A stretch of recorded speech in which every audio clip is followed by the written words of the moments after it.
Жусан шөбін тамырымен үзуге болмайды, тек түбінен кесіп алған жөн. Қысы жазы иісін жоғалтпайды. Жусан шөбі қазақ халқымен тікелей байланысты. Оның тамырын жерден жұлу өте қиын, әрі тамыры көп болып жайылады. Жусанның малға да, жанға да пайдасы мол.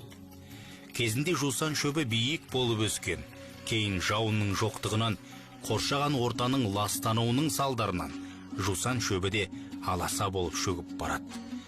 Сол сияқты біздің де рухани деңгейіміз төмендеп, майдаланып, шөгіп әлсіреп барамыз.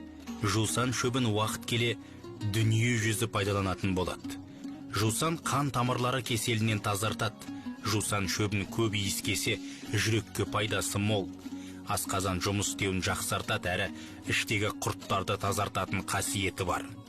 Тарихта Қыпшақ Сарыханұлы Артық Батыр кезінде 45 мың сарбазбен Грузияға барып көмек берген.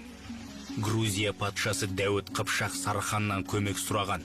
Сонда осы Артық Батырды 45 мың сарбазмен қосып жіберген.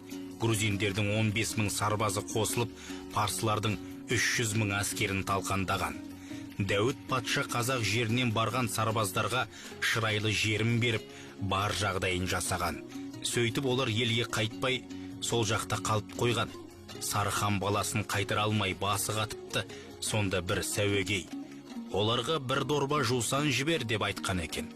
8 жыл бойы елге қайтпаған қыпшақтар хабарша келген бір дорба жусанды иіскегенде, бір күнде жиналып көшкен екен. Міне сондықтан жусанды киелі санаймыз. Қазақ жусан шөбімен тығыз байланыста. Жусан шөбіне жуынып, бойдағы сасық иістен тазаруға да болады. Жаратқан ие Тәңірім жарылқап, шипасын берсін баршамызға.